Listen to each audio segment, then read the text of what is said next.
Peu d'armes dans l'histoire de la guerre ont inspiré autant de peur à leurs adversaires que le char Tigre de l'armée allemande de la Seconde Guerre mondiale. Lorsqu'il est apparu sur les champs de bataille de l'Amérique du Nord et de l'Union soviétique en 1942, il s'est immédiatement prouvé comme un véhicule de combat blindé supérieur. Même entre les mains d'un équipage inexpérimenté, le Tigre était une arme redoutable. Mais lorsqu'il était manœuvré par des tankistes qualifiés, il était parfois inarrêtable. Dans cette série, mettant en lumière les as du Tigre de la Seconde Guerre mondiale, nous allons examiner l'histoire de Kurt Nispel-Laas, des chars presque oubliés par l'histoire, qui peut prétendre être le plus grand destructeur de chars de l'histoire. L'épisode d'aujourd'hui est sponsorisé par MyHeritage. Étudier l'histoire et les individus qui ont marqué ce monde me rend très heureux. On se demande, quel est le rôle de notre famille dans l'histoire? Eh bien, notre partenaire sur la vidéo d'aujourd'hui, MyHeritage, est là pour vous aider à répondre à cette question. Comme il l'a fait pour nous quand il nous a aidé à trouver un parent remontant à 4 générations qui a immigré de Suisse et a été enrôlé dans la Première Guerre mondiale à l'âge de 43 ans. MyHeritage est l'application numéro 1 en Europe pour l'histoire de la famille, donnant aux gens le pouvoir de rechercher leur lignée et d'explorer les fruits des tests ADN personnalisés. Pendant trop longtemps, explorer l'histoire de votre famille a été une tâche longue et complexe, avec très peu de plaisir à avoir. Cependant, maintenant, c'est une activité très agréable, utilisée par plus de 9 millions d'abonnés qui fouillent plus de 18 milliards de registres et d'archives pour recréer au mieux leur arbre généalogique. De plus, MyHeritage propose également un service de restauration de photos de pointe grâce à la technologie IA, là pour vous emmener vos photos historiques et anciens albums de famille, et réparer, améliorer, et même ajouter de la couleur aux vieux souvenirs en noir et blanc, saturés de sépia. L'outil photo nous a aidés à trouver de vieilles photos d'annuaires de nos aînés de la famille, qui seraient autrement vraiment impossibles à trouver. Nous aimons également utiliser la fonctionnalité Smart Matches, qui nous aide à gagner du temps et à trouver d'autres arbres généalogiques avec toutes les informations de notre famille facilement disponibles, prêtes à rejoindre l'héritage. Pas besoin d'être un expert en gestion d'archives historiques. L'interface est si facile à utiliser, et tout ce dont vous avez besoin pour construire un arbre généalogique réussi est déjà à votre disposition.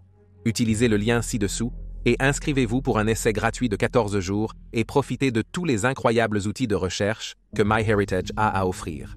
Le mieux de tout, si vous décidez de continuer votre abonnement, vous obtiendrez une réduction de 50%. Vous avez le pouvoir de résoudre le mystère d'où et de qui vous venez. C'est aussi simple et agréable avec MyHeritage. Bienvenue dans les guerres du monde.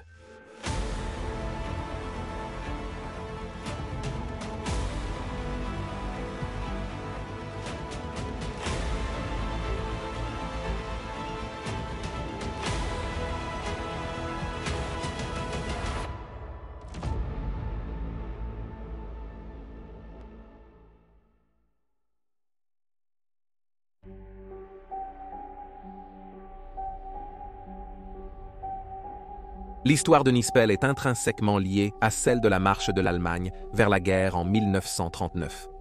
D'origine allemande, Kurt Nispel est né dans le petit village de Salisfield le 20 septembre 1921, une terre qui, après la Grande Guerre, avait été absorbée par le nouvel État de Tchécoslovaquie. Cela a été une source de beaucoup de mécontentement, tant pour la population locale que pour l'Allemagne en général, Adolf Hitler en particulier se déclarant le défenseur de tous les Allemands ethniques en Europe et promettant de revendiquer la région, connue sous le nom de Sudetenland ou Residient 3 millions d'Allemans ethniques. Ainsi, à l'âge de 17 ans, Nispel a vu l'armée allemande, la Wehrmacht marcher dans sa patrie en tant que libérateur, et il a été inspiré de les rejoindre un jour. Le jeune Nispel n'avait que peu d'intérêt pour la politique, mais croyait en son devoir envers son pays d'origine, dans ce cas, l'Allemagne d'Hitler. Initialement, il a débuté un apprentissage dans une usine automobile, se formant en ingénierie de base, alors que Hitler envahissait la Pologne et l'Europe de l'Ouest.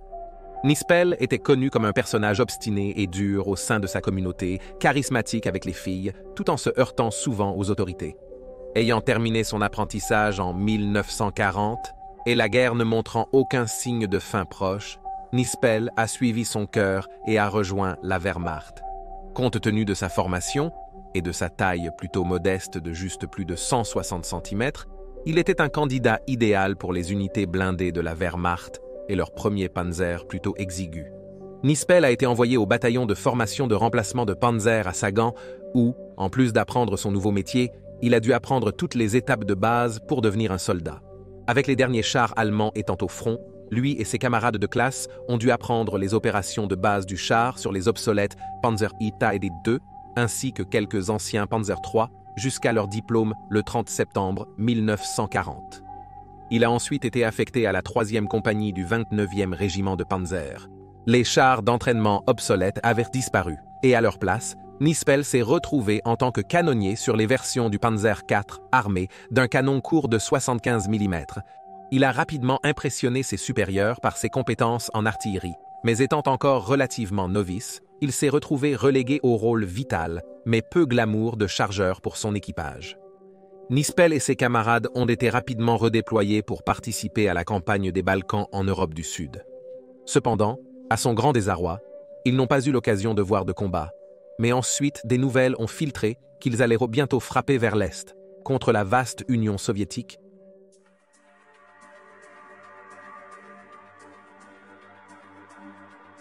Aux alentours de 215 heures le matin du dimanche 22 juin, Nispel a été réveillé de son lit près de la frontière germano-soviétique partagée, et on lui a dit que l'opération Barbarossa, l'invasion de l'Union soviétique, allait commencer. Nispel et ses camarades étaient impatients d'agir, et avec l'armée allemande qui semblait presque invincible, ils s'attendaient à ce que l'invasion soit terminée avant Noël. Chargeant par-dessus la frontière avec son équipage, Nispel a eu son premier goût du combat cet après-midi-là.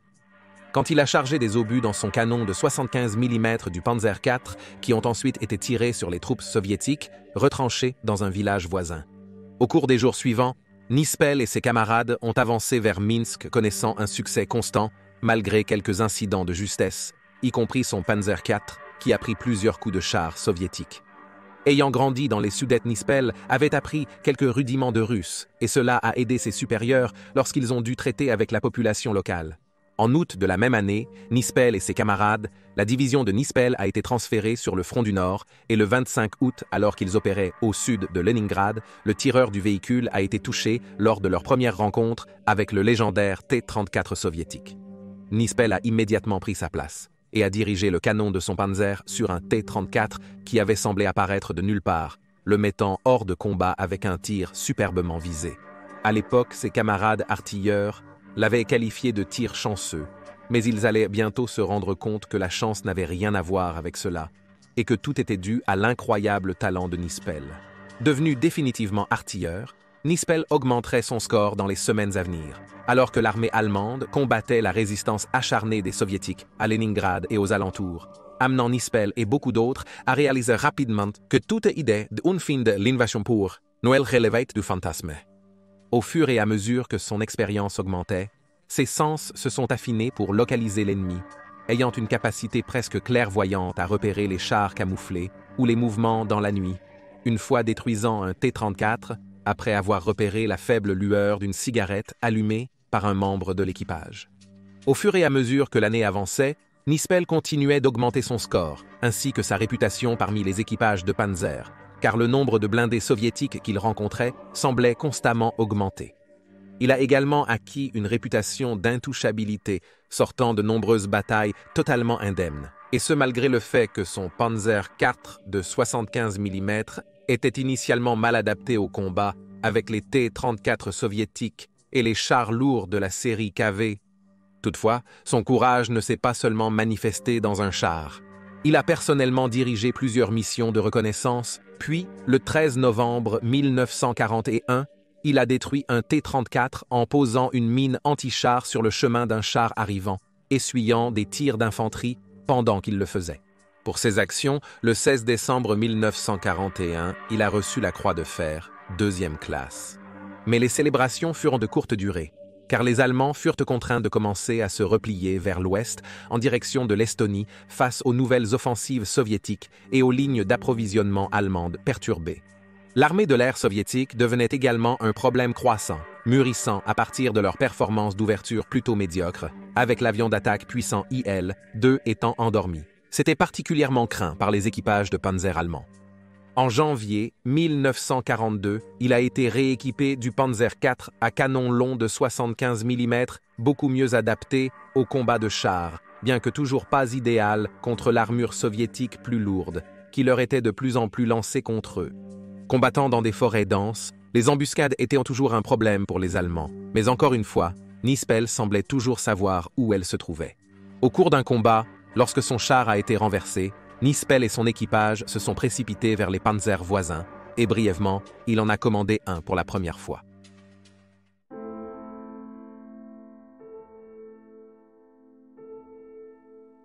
Nispel s'était déjà prouvé comme un véritable as en tant que canonnier et était très respecté par ses camarades. Il a aussi été cité dans des émissions radio pour les Allemands, un grand honneur en Allemagne. Il aurait dû être sur la voie rapide vers la gloire. Cependant, un incident allait toujours planer sur lui comme une ombre au sein de la direction nazie qui allait limiter ses perspectives à partir de ce moment-là. Après une période de repos et de détente, ainsi que de rééquipement avec les Panzer IV améliorés, Nispel et son commandant, Alfred Rubel, revenaient sur le front de l'Est à la mi-1942 lorsqu'à l'extérieur de Cracovie en Pologne, il aperçut un prisonnier du camp de concentration voisant se faire battre par un gardien. Nispel a exigé que le gardien s'arrête, et quand il a refusé, il a sorti un pistolet sur lui. Le gardien a essayé de braquer son arme sur Nispel, mais le canonnier du Panzer l'a désarmé et l'a frappé au visage. Beaucoup de ses camarades ont vu cet incident comme une démonstration du sens de l'honneur de Nispel, mais ses supérieurs ne l'ont pas vu de cette façon. Quelques jours plus tard, la police militaire a tenté d'arrêter Nispel, mais en a été empêchée par des membres de l'unité, déclarant qu'ils devraient également arrêter toute la division. Ce n'était que le début de la rupture de Nispel avec les pouvoirs qui le dominaient, et en particulier avec les membres les plus fanatiques des forces armées allemandes.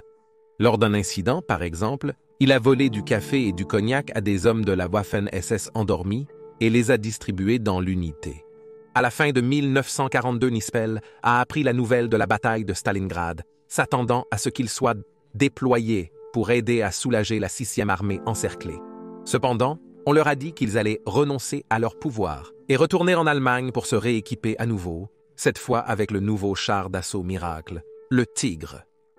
En s'entraînant sur ce nouveau char avec son canon dévastateur de 88, Delamé Nispel a constaté que le nouveau véhicule dépassait toutes ses attentes et il était impatient de le déchaîner sur les soviétiques. Avec l'invasion du Caucase, qui a provoqué la bataille de Stalingrad ayant échoué, l'armée allemande était maintenant coincée dans une retraite lente mais régulière au moment où Nispel est arrivé avec le Tigre, mi-1943. Le Tigre n'aurait pas pu arriver à un meilleur moment pour les Allemands, car ils ont utilisé leur armure supérieure et leur puissance de feu pour aider à repousser les avancées soviétiques assez longtemps pour que la force principale allemande se retire. Nispel a une fois remarqué, la dernière chose qu'un soldat veut est un combat équitable. Et en 1 contre 1, il y avait peu de choses à cette époque qui pouvaient égaler la puissance du Tigre, bien que de nouveaux chars alliés étaient en route même à ce moment-là.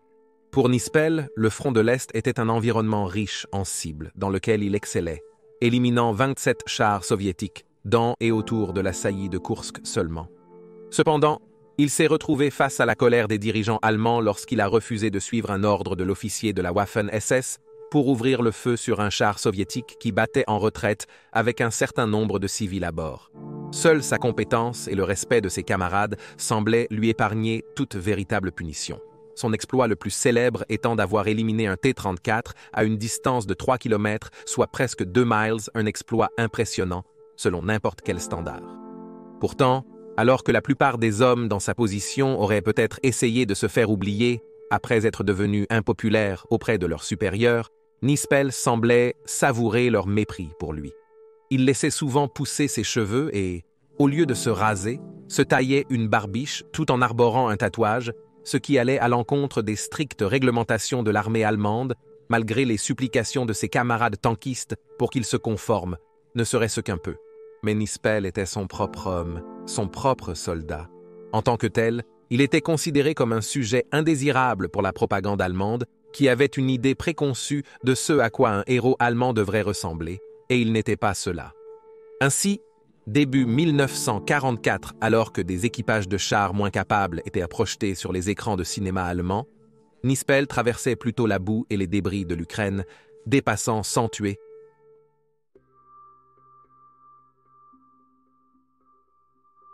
En mai 1944, l'unité de Nispel a de nouveau été retirée du front de l'Est et envoyée au camp d'entraînement de Frédéric.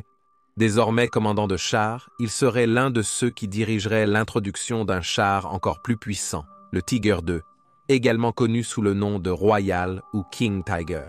Sur le papier, cette nouvelle machine de combat blindée semblait prête à renverser la situation de l'Allemagne sur le champ de bataille à l'Est. Il était encore mieux protégé que son prédécesseur, avec une armure épaisse et inclinée, et équipé d'une version améliorée du canon de 88 Menpa. Moins d'un mois après leur arrivée à Frédéric des Nouvelles, sont arrivés indiquant que les alliés occidentaux avaient réussi à établir une tête de pont en Normandie et les nouveaux tigres étaient nécessaires pour les repousser à la mer.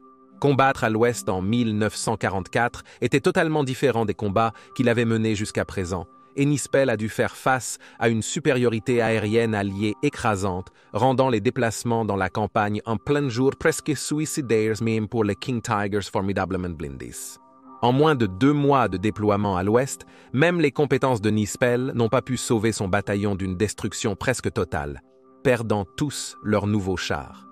Rééquipé à nouveau en septembre, Nispel est retourné sur le front de l'Est, où la situation n'était pas meilleure. Néanmoins, il s'est jeté dans son devoir et était, comme toujours, au cœur des combats. C'est ici que la plus grande faiblesse du King Tiger a été révélée, à savoir son manque de mobilité. Il était si grand et lourd qu'il ne pouvait souvent pas traverser de petits ponts, emprunter des routes étroites ou suivre la force principale allemande se retirant vers l'ouest dans le chaos des derniers jours du Troisième Reich. Comme si l'ampleur du travail des forces soviétiques ne suffisait pas, elle déployait maintenant aussi les lourds chars Staline qui pouvaient rivaliser avec le King Tiger au combat, tandis que, tout comme à l'ouest, le ciel semblait parfois noirci par les chasseurs bombardiers soviétiques chassant l'armure allemande.